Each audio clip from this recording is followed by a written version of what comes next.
Lihatlah negeri kita yang subur dan kaya raya, sawah ladang terhampar luas, samudra biru.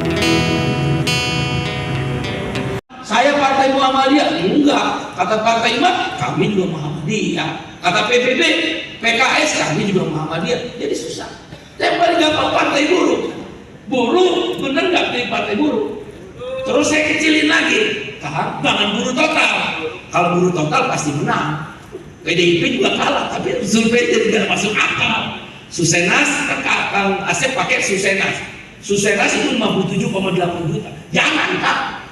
Kita nggak tahu itu buruh yang mana itu. Terus gimana tuh Pak? Saya mau buruh yang berserikat. Nah, ini kan ada serikat nih, anggotanya ketahuan. Kita bertanya, bener nggak anggotanya Bung Jinto? Mana anggotanya Bung Jinto? Angkat tangan. Nah, ayo teriak yang kencang. Gitu. Anggotanya Pak Bula, mana anggota Pak Bula? Jauhan. Dan lain sebagainya. Jadi saya bilang coba, kan anggota Pak Bula ada anggota Bung Anggar ada anggota SPN ada anggota SPMI ada anggota PPMI ada anggota. Jadi saya bertanya kan, jangan-jangan kita dibohongin. Mereka bilang hidup partai buruh, hidup, nanti datang sembako dia terima sembako. Maka perlu disurvei. Yang kedua saya bilang, buruh itu bukan hanya anggota serikat buruh, federasi. Oh yang mana lagi? SPTP. SPTP itu perusahaan. Ini yang diumpetin terus sama Kemenaker. Karena kalau ini dimasukin, jumlah buruh itu banyak banget. Dan itu kekuatan. Buruh itu kalau udah makin banyak, psikologi buruh itu selalu. Kalau sendiri-sendiri takut, beramai-ramai jadi petani. Contoh itu buruh-buruh pagar. Coba aja sendiri-sendiri, pasti takut sama Satpol PP. Begitu rame-rame, nggak usah disuruh juga. Rubuh tuh pagar Disnaker baru datang aja langsung rubuh. Saya dengar itu Kang Jinto.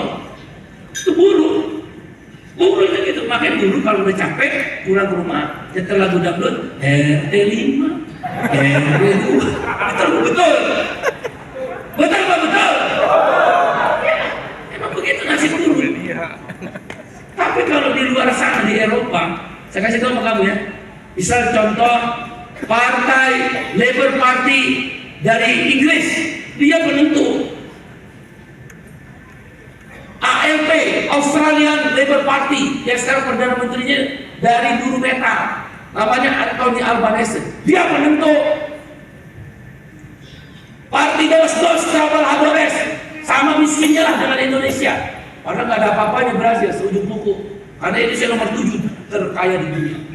Partido dos Trabajadores, sekarang Presiden Lula da Silva, dulu buruh yang tukang ngelas di pabrik baja, penentu. Saya tanya, Brother Walter Sanchez, ketemu di Geneva kemarin, ILO Governing Body meeting. Ya, ada apa Brother Iqbal? Berapa naik gaji kamu di Brazil? 13%. Waduh, kaget juga saya. Karena saya tahu di Indonesia 3,6. Mau diputusin, belum diputusin. Terus berapa pertumbuhan ekonomi kamu? 3,2%. Berarti si Lula memberi buruh itu nggak pakai demo. Nggak pakai ketemu Bung Jinto yang bikin pusing itu sama Dadan sama si Parno itu. Dia langsung putusin 4 kali lipat, 13%. Itu yang saya tanya lagi sama brother dari Serikat Buruh Amerika. Joe Biden putusin berapa akhirnya? Setelah kamu ngomong 30%. Indonesia pertumbuhan ekonominya 5,2%, tapi upah kamu naik 3,6%. Berarti 5,2% itu dinikmati kamu.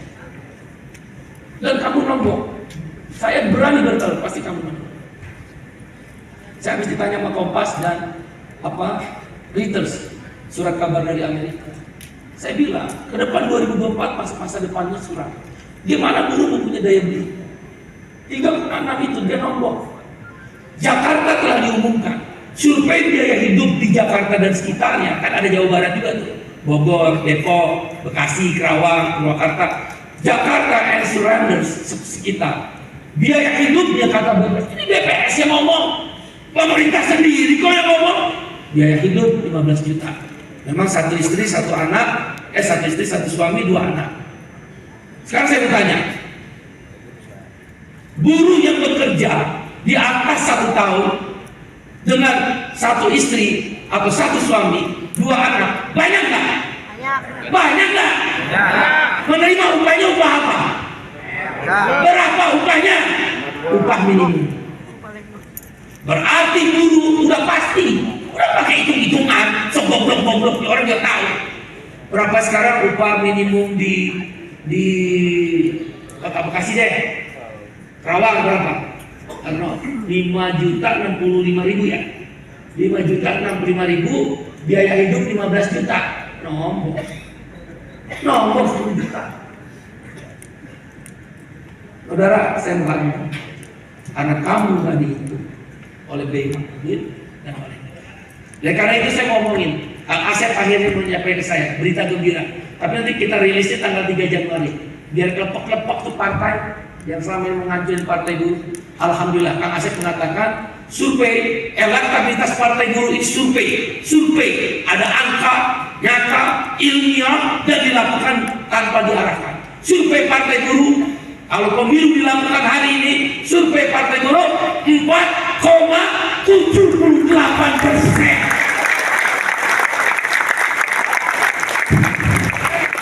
Apa yang caleg ada mana? Yang caleg ada mana? Semua caleg ada mana? Nah, ini kan buruh ya. Cepat ukur gas, insya Allah menang. Amin. Benar, saya nggak bohong. Angkat yang caleg, cepat ukur gas. Kalau berdiri yang caleg. Beri aplaus buat kawan-kawan caleg. Beri aplaus buat kawan-kawan caleg. Kamu buruh semua kan? Buruh bukan? Buruh bukan? Ukur gas. Tanpa mendahului keputusan Allah.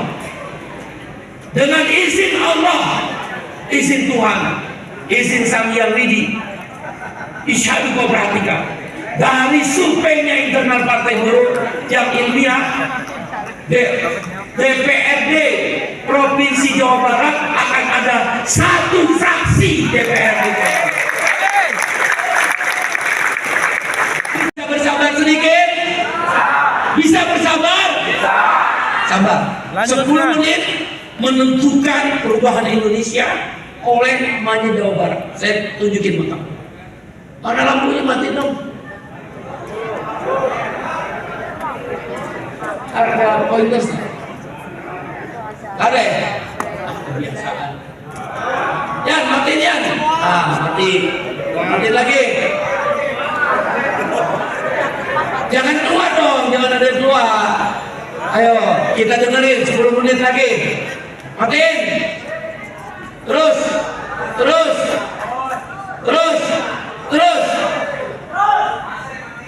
Jangan. Udah ya. Belakang kelihatan nggak belakang? Ya, pasti nggak kelihatan. Kalau kamu kelihatan berarti kamu pikir. Nih, mundur lagi ya. Siapa yang mau operasi? Rehabilitasan. Coba perhatian ya.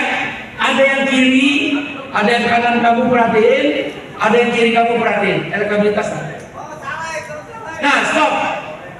Nih, pertanyaan saya langsung aja. Tapi nanti ada yang terbaru. Tanggal 3 Januari, tunggu tanggal main. Kamu sun. Insya Allah, partai buruh lolos parliamentary threshold. Benar, saya nggak bohong. Disurvei. Seandainya, perhatiin yang kanan-kanan, yang kiri-kiri. Seandainya pemilihan legislatif DPR RI dilakukan hari ini, ada beberapa nama partai politik mana yang akan Anda pilih? Survei ini dilakukan di 152 kabupaten kota, basis buruh. Jadi survei ini dilakukan di 152 kabupaten kota, basis buruh. 18 provinsi. Jadi saya nggak minta survei 38 provinsi, enggak. Kang Asep, buruh itu adanya di 18 provinsi dari 152 kabupaten kota. Dilakukan survei, ketemu, langsung aja ya. Kalau ada bisa. Terima kasih Pak Abdullah. Wah, buruh saya yang luar biasa. Lo ikutin lah.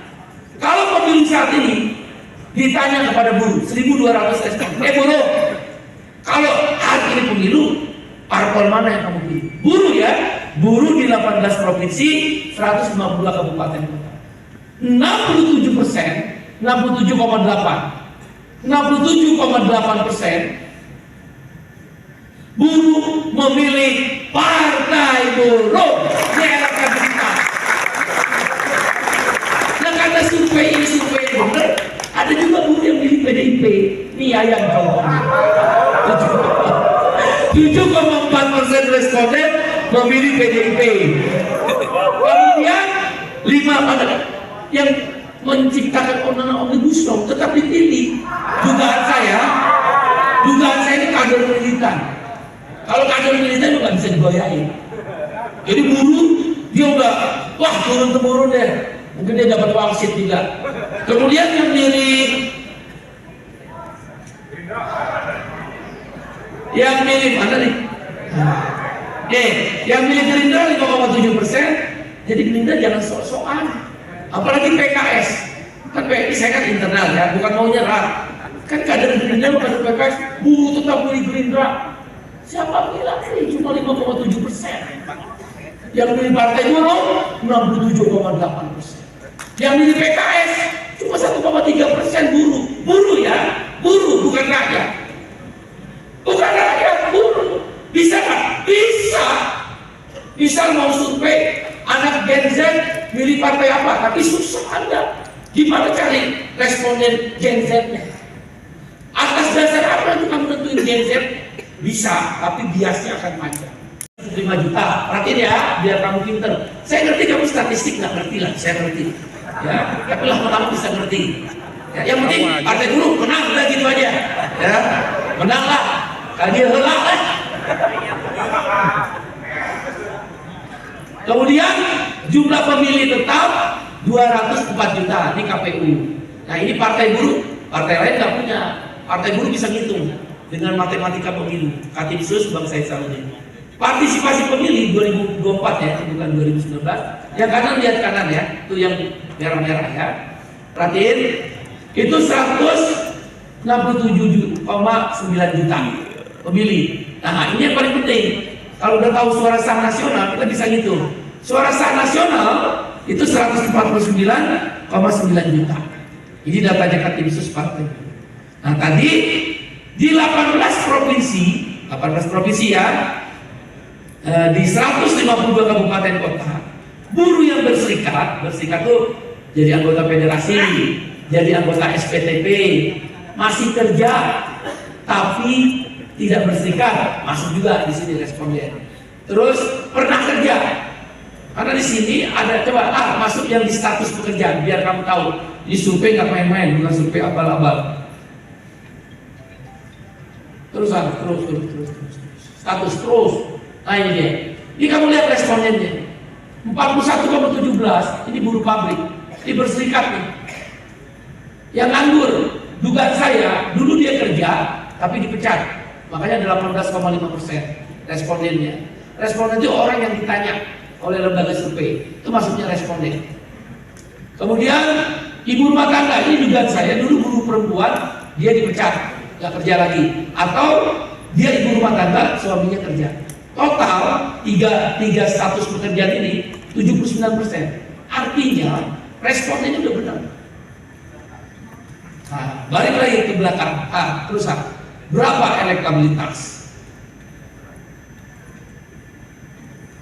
Nah ini dia tadi. Ya, 149,9 juta adalah suara sah nasional.